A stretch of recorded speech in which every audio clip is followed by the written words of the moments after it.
So I finally finished Planet of Souls and sent it off to my agent.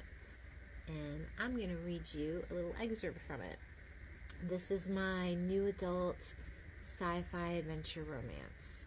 And this is the POV of the male character named McKedge. A blip pops up out of nowhere on the nav and I almost juice my pants. What the hordes? It's not the droid ship. Where did they come from? And more importantly, why are they practically on top of me? Then the gat shakes with the very recognizable sensation of a certain ship coupling with the overhead airlock, and I groan. I know exactly who this is. Nate and Silas. Great. Nate's the talker, and he doesn't even wait until he's down the ladder to start into me. Aw, Weedy, how great to run into you again. I spin in my pilot's chair. Not a good time, Nate. I've got patience.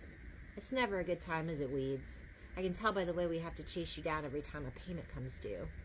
He tugs on the lapels of his faux leather jacket as Silas's feet thud to the floor behind him. They are like two weasels, one short and greasy, the other huge and slightly less greasy. I'm not that far behind. Give me a break. I'm all nonchalant, like it's an oversight. Like getting them their payment every month doesn't feel like having a bone carved out of me.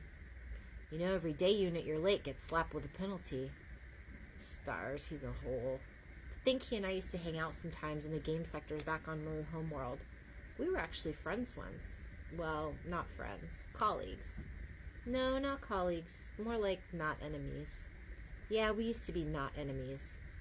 I guess some people make better not enemies when you're not doing business with them. What do I owe? Nate taps into his sleeve while Silas yanks the waist of his pants up higher.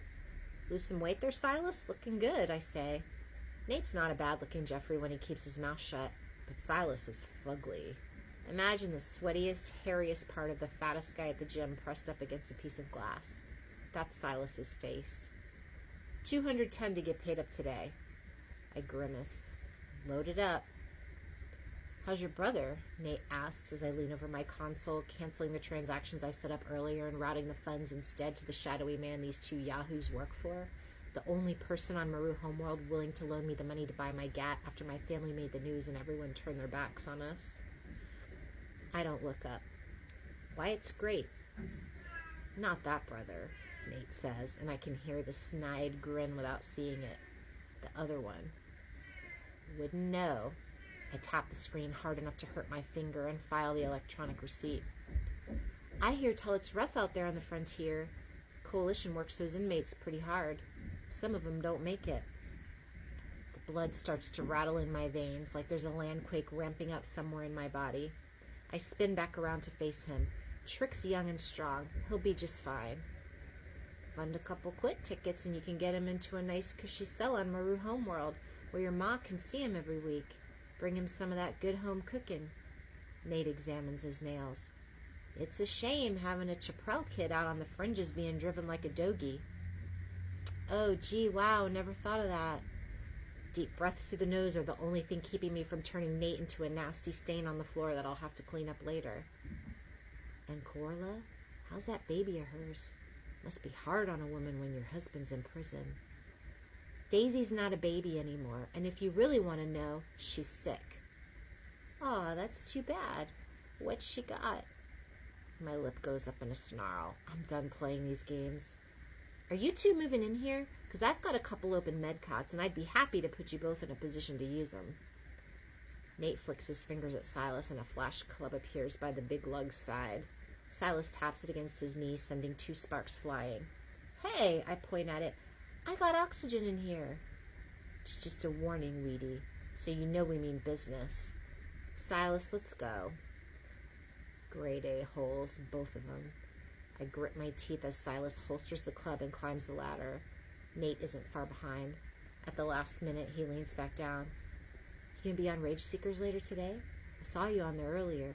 Maybe we could team up in a guild. Is he for real? You just finished shaking me down and now you want to play video games together? He shrugs. Suit yourself. He disappears up the ladder, the airlock hissing shut behind him. I take a deep breath and consider using a little bit of that oxygen on myself. A pick-me-up to keep me from tumbling into despair. In a last fleeting moment of hope, I pull up the regatta feed just in time to see my pick being towed off the course, out of the race for good.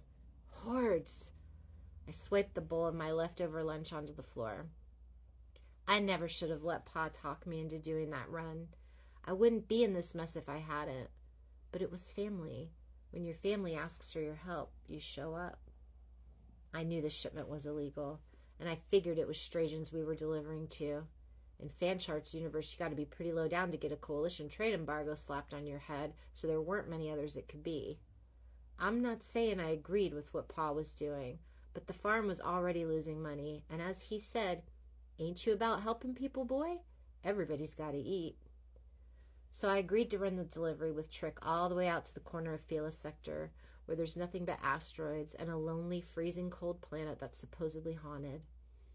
I didn't tell them how I managed to avoid getting arrested along with Trick, about the dirty deal I made. I'll tell them once I skim enough meds to get Trick's quit tickets sorted. I deserve to be in that camp just as much as my brother, but right now I'm the only one who can get him out. I'm gonna get him out too. I owe it to Trick, to Corla and Daisy, to my whole family. If I had just stuck to their plan, none of this would have happened.